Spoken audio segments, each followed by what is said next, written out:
Today's meditation is on one of the 10 Commandments, and it's a commandment that shouldn't be controversial, and yet it seems to be. Exodus 20, verse 13.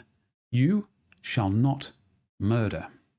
Now, to many people, this seems like a very black and white verse, and it probably is.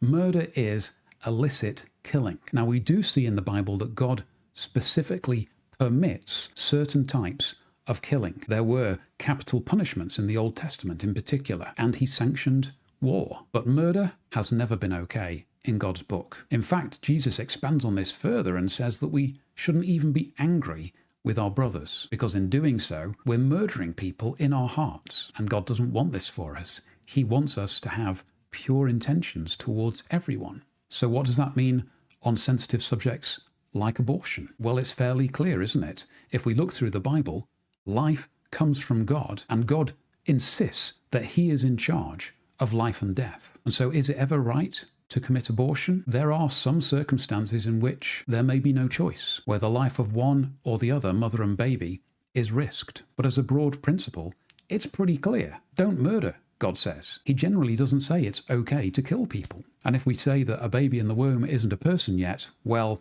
there are verses that clearly show differently, like, I knew you in your mother's womb. He calls people out by name before they are born.